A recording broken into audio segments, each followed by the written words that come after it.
La TVT au cœur de l'information.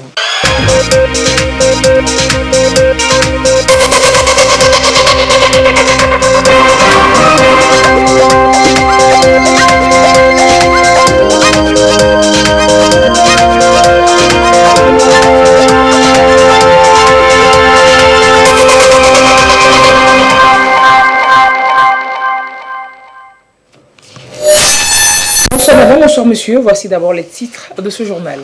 35 milliards de francs CFA et 2 ans de travaux pour réhabiliter la route Sokodé-Bassar et aménager et bitumer un ensemble de tronçons améliorant la circulation dans ce réseau.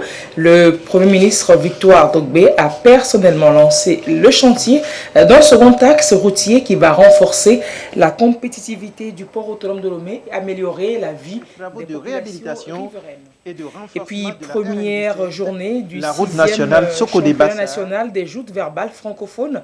8 équipes sont déjà en lice. 8 équipes donc sont déjà rentrées en compétition vendredi dernier autour du thème « Pour ma commune, j'impacte ». On en parlera vers la fin de cette édition. Mais d'abord, signalons que le Maroc arrache à nouveau le trophée du championnat d'Afrique des Nations. Une compétition, vous le savez, réservée aux jeunes joueurs locaux, évoluant donc dans les championnats locaux. Le Mali, les Maliens ont courbé les chines 2 fois devant le Maroc. Tous les 2 buts inscrits en deuxième mi-temps. Premier but de Soufiane Bouftini à la 69e minute. Deuxième but de Ayoub El Kabi à la 79e minute. Rappelons que le match comptant pour la 3e place s'est joué hier 6 février à Douala et a opposé la Guinée au Cameroun, pays organisateur. Il s'est soldé par la victoire de la Guinée 2-0. Le chef de l'État fort Essozimna Nyasingbe a pris part ce week-end par vidéoconférence au 34e sommet des chefs d'État et de gouvernement de l'Union africaine. Les réflexions ont prioritairement porté sur la lutte contre le Covid-19, l'approvisionnement vaccinal du continent et les nombreuses crises qui ont été reléguées au second plan depuis bientôt 1 an par ce virus, et aussi le renouvellement des instances de l'institution. Ainsi, le Tchadien Moussa Faki Mahama a été reconduit, vous le savez, pour 4 ans à la tête de la commission. Le président congolais Félix Tshisekedi a pris la présidence en exercice de l'organisation. Et pour le 2e jour des travaux aujourd'hui, c'est la chef du gouvernement du Togo qui a représenté le chef de l'État. La séance a été dirigée par le tout nouveau président en exercice, le Congolais Félix Antoine Tshisekedi Tshilombo. Elle était consacrée, cette séance, à l'adoption des décisions qui ont été prises concernant la promotion de l'art et de la culture comme levier de développement, les réformes institutionnelles de l'instance continentale et la lutte contre le Covid-19. Le Togo, à cette rencontre de haut niveau, a fait entendre sa voix sur proposition de notre pays. 2021-2031 est décrété décennie des racines africaines et des diasporas. L'Institut supérieur des métiers de l'agriculture ISMA de l'Université de Kara a lancé il y a quelques jours une campagne de vaccination des animaux de compagnie et du bétail. La campagne se fera grâce à une clinique mobile. Nestor Mozo nous en parle. L'Université de Kara se veut une institution au service de la communauté. Elle s'évertue à traduire dans les faits cet engagement à travers les différentes facultés et écoles qu'elle a en son sein. L'une d'entre elles se trouve être l'Institut supérieur des métiers de l'agriculture. L'ISMA a conçu un projet dénommé « Projet de clinique vétérinaire mobile ». Il va consister à accompagner les éleveurs en prenant en charge les animaux contre les différentes maladies. Le projet va servir également aux étudiants de l'ISMA de mettre en pratique les connaissances théoriques apprises. Le projet de clinique vétérinaire mobile s'inscrit dans la formation de nos étudiants en licence professionnelle en soins vétérinaires et particulièrement dans la phase pratique. C'est pour être plus proche de la population et avoir un impact direct sur les élevages. Nous voudrons toucher au moins 30% des élevages de volailles, de petits ruminants, de gros ruminants, de porcs et la bonne santé des animaux de compagnie. Pour éviter des soucis, nous ferons 7 tours dans différentes localités afin de voir quelles sont les pathologies qui sont dans la zone. Le maire de la commune Koza 2, Mme Kosua Kabia Lem, a remercié l'université de Kara pour les différents services qu'elle rend à sa localité et à d'autres. Elle a témoigné la disponibilité des populations de la commune Koza 2 à faire en sorte que cette campagne de clinique vétérinaire mobile soit une réussite. Des routes pour un pays qui roule. La chef du gouvernement a lancé samedi à Sagbadaï, c'est dans la région centrale, les travaux de réhabilitation de la route Sokodé-Bassar. Elle est longue, la route là, de 75 km. Le chantier est ouvert pour 24 mois. Il va coûter 35 milliards de francs CFA et est exécuté par la filiale togolaise du groupe tunisien Sorobat. Vivons avec Yves Agbevivi la cérémonie de lancement des travaux. Dévoilement de la plaque d'identification, suivi du premier coup de pioche solennel. Madame le Premier ministre, Victoire Tomega Dogbe, vient ainsi de lancer les travaux de réhabilitation et de renforcement de la RN17, la route nationale Sokodé-Bassar, longue de 115 km. Présente à ce lancement, les populations ont exprimé leur soulagement à Madame le chef du gouvernement face à ce projet inclusif. Pour les préfets de Tchaoudjo et de Bassar, le lancement de ces travaux témoigne de l'intérêt du chef de l'État au bien-être des populations et du pragmatisme du gouvernement Tomega Dogbe. L'aménagement et le bitumage du contournement des monts Malfa-Kassa témoignent de votre disponibilité permanente, de l'intérêt manifeste que vous accordez au développement de nos régions et surtout de votre reconnaissance et attachement à la politique de développement prônée par le président de la République, chef de l'État, son Excellence, M. Faure Essosimna Gnassingbé. Satisfecit légitime quand on sait la taille et la qualité des travaux à réaliser avec pour objectif en finir avec les difficultés liées à la vétusté de cette voie. La future route n'aura rien de commun avec l'actuelle et elle s'inscrit dans un ensemble de travaux de développement infrastructurel suivant la feuille de route gouvernementale 2020-2025.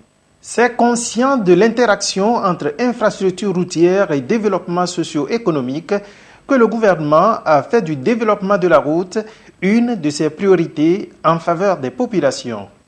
La route connecte les hommes, la route connecte les localités.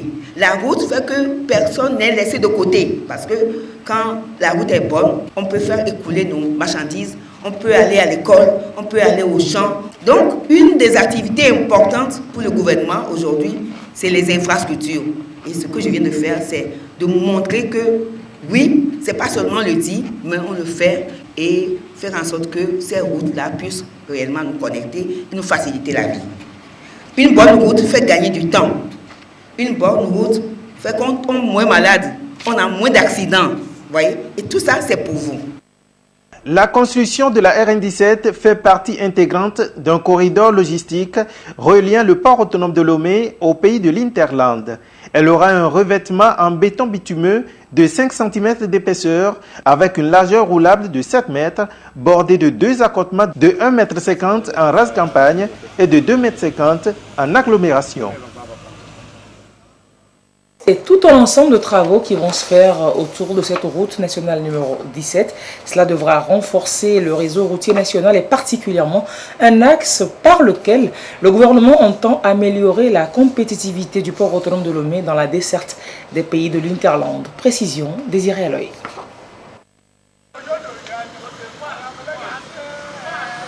La route Sokodé-Bassar, dont les travaux de réhabilitation sont lancés officiellement par Madame le Premier ministre chef du gouvernement, Victoire Tomega Dogbe, est un moyen de relancer économique.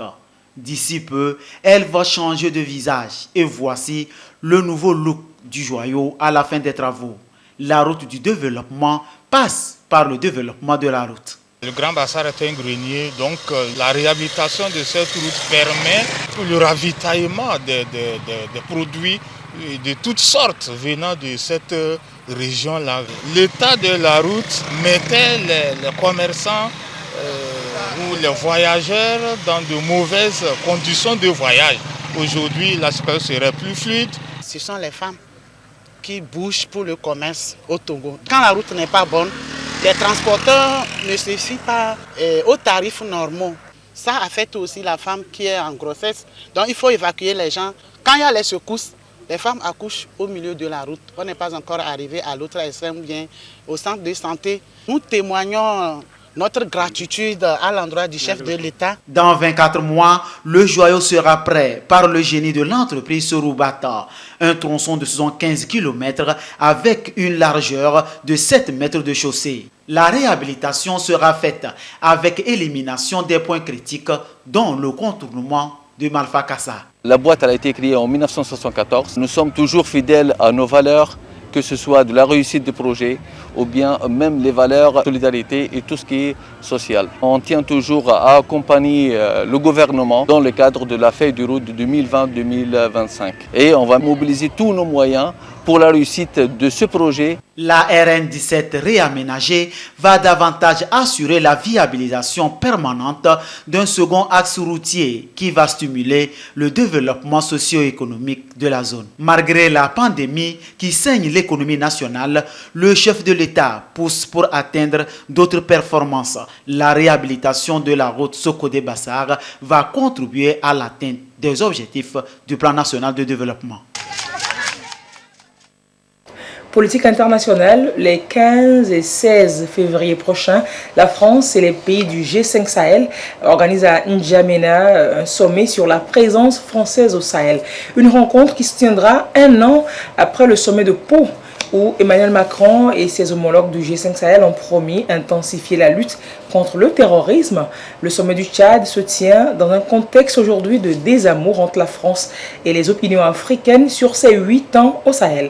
Une présence militaire dont le bilan est jugé plutôt mitigé. Augustin Rossi. Après 8 ans de présence militaire au Sahel, la France se retrouve face à des choix difficiles. Réduire l'effectif de la force Barkhane ou remporter des victoires décisives contre des djihadistes de plus en plus tenaces. La mort récente de 5 soldats au Mali en une semaine a déclenché un débat vigoureux sur le maintien au Sahel de l'opération Barkhane, la plus grosse opération extérieure française, forte de 5100 hommes. En janvier 2020, au sommet de Pau, dans le sud de la France, Emmanuel Macron et ses homologues du G5 Sahel ont convenu d'une nouvelle stratégie, intensifier la lutte anti-djihadiste pour enrayer une spirale de violence. Le sommet de Pau a également recentré les objectifs sur la zone dite des 3 frontières, Niger, Mali et Burkina Faso. Des victoires tactiques ont certes été remportées en particulier contre l'État islamique au Grand Sahara, mais les pouvoirs centraux peinent à réinvestir ces territoires et à offrir protection, éducation et services de base aux populations. Un an après, l'opération Barkhane semble dans le creux de la vague. La guerre s'enlise. Les victoires annoncées sur les terroristes succèdent aux attentats à l'engin explosif improvisé. Les attaques terroristes sont devenues quasi quotidiennes. Les djihadistes menacent d'étendre les violences aux côtes ouest africaines. De plus en plus, le sentiment anti-français gagne du terrain. La France souhaite notamment un engagement accru de ses alliés européens et un relais politique plus efficace des États africains sur le terrain. Mais tout semble différent. Dans ce contexte de désamour entre la France et les opinions africaines, l'avenir de la force Barkhane s'assombrit. La moitié des Français opposés à la présence française au Sahel. Au sommet de N'Djamena, les 15 et 16 février prochains, Paris doit officialiser sa première vague de retrait après 8 ans de présence au Sahel. Une présence dont le bilan semble mitigé. 57 soldats français tués, 5100 hommes toujours sur place. Et au Sahel, de plus en plus d'interrogations sur cette mission qui n'a que trop duré. Le moment est-il venu pour la France de se désengager du Sahel? Ses alliés non plus ne se bousculent pas pour participer à la force Takuba. Si changement de stratégie il devra être annoncé au Tchad ces 15 et 16 février.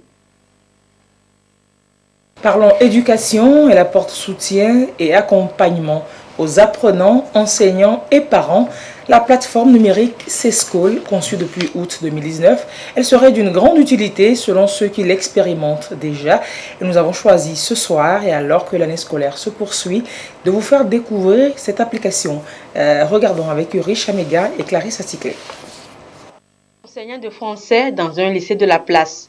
Depuis quelques mois déjà, il s'est facilité la tâche dans sa façon de dispenser ses cours grâce à cette plateforme éducative C-School. Une plateforme aujourd'hui de qualité qui permet à l'enseignant d'actualiser son cours au quotidien. À chaque instant, avec ton smartphone, tu peux lire un cours. Dès que tu vois une information, tu peux facilement vérifier sur cette plateforme qui nous offre tout. Et le contenu est tellement riche. Tout comme lui, plusieurs sont ces élèves qui s'y sont inscrits. Être abonné à C-School, pour eux, n'est qu'une façon de mieux comprendre, comme si l'on était encore en salle de classe, assistant aux explications du professeur. Je choisis une matière, je cherche un thème, le thème d'un cours qu'on a eu à l'école. Je cherche et j'essaie d'apprendre le cours. Après le cours, je fais des quiz. Et des questions qu'on me pose, j'y réponds. Et après, les questions que je n'ai pas pu répondre, je revois ces questions et j'essaie de refaire les quiz. Ça m'aide beaucoup par rapport à avant, lorsque j'apprenais, je ne faisais pas tellement d'exercices comme ça. Je dois trouver des manuels pour faire des exercices. Mais ça, je fais les exercices en même temps lorsque je lis le cours. C'est donc une innovation technologique dans l'éducation. L'ambition, offrir aux apprenants plus de facilité, d'accessibilité aux cours et aux parents, plus de suivi dans le cursus scolaire de leur progéniture à l'heure du digital. L'élève ou l'apprenant a droit à sa page numérique. Et quand il vient, les matières sont déjà déroulées. L'élève clique juste sur la matière et il a tous les chapitres. Notre plateforme ne se substitue pas à l'école, mais la plateforme est là pour permettre à chaque élève de se renforcer dans un apprentissage autonome au-delà du cadre très restreint de la classe. Nous sommes à l'ère du digital. Le e-learning est devenu la chose la plus importante de nos jours dans le monde du scolaire. C-School a vu le jour un 30 août 2019. L'initiateur de ce projet, le voici, Yao Dodi Dogbo, informaticien de son état. Nous nous sommes rapprochés des meilleures performances au monde en matière d'éducation. Et nous avons trouvé beaucoup d'outils, parmi lesquels l'outil C-School, que nous adoptons ici, au bénéfice de nos apprenants, de nos enfants, de futurs cadres de ce pays. On a la possibilité d'apprendre partout. Le corona vient nous rappeler dramatiquement que désormais on est obligé d'apprendre, de ne plus attendre les 4 murs d'une classe. Le meilleur vecteur aujourd'hui entre l'enseignement et les familles demeure pour nous l'Internet. Ce projet est également présent dans plusieurs pays africains et compte conquérir toute l'Afrique avec cette plateforme éducative qui rime bien avec la politique gouvernementale ayant à cœur le digital. Et une autre innovation digitale toujours dans le secteur bancaire cette fois, le WhatsApp Banking. Une application développée par la start-up C'est Moi. C'est du jeune entrepreneur togolais Edem Adjamagbo. Contribution donc à la banque digitale. Cette solution permet aux utilisateurs de demander et d'obtenir à distance des services en cette période où les contacts physiques doivent être réduits au strict minimum. À la découverte donc du WhatsApp Banking, un sujet de Magloire Akwe présenté par Yata Ratebe. Mettre en relation la banque et son client via WhatsApp à travers l'application WhatsApp Banking, c'est le job de ce jeune ingénieur. Il a fait de WhatsApp Banking un outil de conseil bancaire à travers sa start-up C'est Moi. Le WhatsApp Banking veut ainsi révolutionner le secteur bancaire à travers ses offres et services sur le réseau social WhatsApp. WhatsApp Banking est une solution qui aide à l'inclusion financière en Afrique subsaharienne. Nous avons commencé au Togo en permettant aux clients de banques togolaises de pouvoir avoir accès à leurs comptes à travers l'outil de messagerie WhatsApp. WhatsApp Banking, de façon générale, fonctionne par écrit. Et nous travaillons sur un système de message vocal en langue locale. Et l'objectif, c'est de permettre aux clients d'une banque de pouvoir dire en kabyère, en évé, en moba ou en d'autres langues quel est mon solde et que le système le comprenne et lui réponde. Nous avons fait ce qu'on appelle un pivot, plusieurs pivots, qui nous ont amenés à proposer différents services, dont notamment C'est moi Pro, qui permet aux entreprises de payer les salaires des collaborateurs sur mobile. Nous avons également une autre approche qui est CashPay, destinée aux pharmacies, aux établissements de santé, permettre à quelqu'un qui rentre dans un établissement de santé de payer via T-Money, via Flouz, ou même de faire payer sa facture depuis l'étranger par carte bancaire, par un proche. Outre son statut de rapprocher ses utilisateurs à travers le service de messagerie instantanée, la plateforme se veut être beaucoup plus un outil entrepreneurial. Comment ça fonctionne? Il suffit d'enregistrer le numéro de Dédé, puisque 99 05 05 05 dans le téléphone, et ensuite de lui envoyer bonjour. Et quand vous envoyez bonjour, Dédé va vous répondre en disant bonjour, je peux vous aider à effectuer les opérations suivantes et va lister les opérations. Fiable, pratique et innovant, le WhatsApp Banking permet aux institutions financières de vulgariser leurs différents services, surtout en cette période de la pandémie à coronavirus. Le WhatsApp Banking nous a semblé être le produit innovant. Ce service, ça nous a semblé tout de suite correspondre à ce qu'il fallait que nous offrions à nos clients. Donc le client, en plus d'avoir accès à son compte, de chez lui, il peut tout simplement saisir quelques informations et l'application lui sort à quel montant il peut avoir. Cet homme, par exemple, depuis plus d'1 an, utilise le WhatsApp Banking. Ceci pour gérer son personnel et satisfaire ses fournisseurs. Je suis un opérateur économique, donc j'ai besoin de régler mes fournisseurs. J'ai besoin de faire des paiements également. Donc automatiquement, je cherche toujours à connaître mon solde à la banque, les mouvements dans mon compte, ce qui permet de m'organiser. Les mouvements, quand je consulte, n'ont jamais été faux. Et puis à la minute près, lorsqu'on fait par exemple un versement et que je consulte mon solde, j'ai le solde qui est correct, à la minute près. Si j'envoie quelqu'un pour me faire un versement, ou bien si on me fait un versement quelque part, dès que je consulte mon solde, je sais que c'est déjà fait. L'application WhatsApp Banking vient s'ajouter à d'autres applications, entre autres C'est moi Pro, Digital Kona et CashPay. Des réalisations qui ont valu aux concepteurs des prix au niveau national et international. Et on va faire le point quotidien de l'évolution de la maladie à coronavirus au Togo. Alors à ce jour du dimanche 7 février 2021, la situation de la pandémie au nouveau coronavirus au Togo se présente comme suit. Le nombre de cas confirmés est de 5 483, 47 nouveaux cas depuis hier. Le nombre de personnes guéries est de 4 450, 15 nouveaux guéris depuis hier. Le nombre de cas actifs à ce jour est de 853. Le nombre de décès est monté à 81 nouveaux décès depuis hier. Le point est signé par le ministre de la Santé, de l'Hygiène publique et de l'Accès universel aux soins, le professeur Moustapha Mjiyawa. Les messes et cultes anniversaires du décès du président Gnassingbé Eyadema ont eu lieu ce dimanche sur l'ensemble du territoire. Cette année, vous le savez, la commémoration a été réduite à un strict minimum, Covid oblige. À Lomé, une prière œcuménique a été dite en la paroisse Notre-Dame de la Rédemption de Bekle-Kamé, Abel Abouchi, Robert Kotogbe et Kwesala. Il y a 16 ans, le général Gnassingbé Eyadema, père de la nation, rejoignait la maison de l'Éternel. Cette messe commémorative de son rappel à Dieu à la paroisse Notre-Dame de la Rédemption de Bekle-Kamé et le culte protestant à Apégamé ont permis aux Togolais d'avoir une pensée pieuse pour le repos de l'âme du regretté président de la République.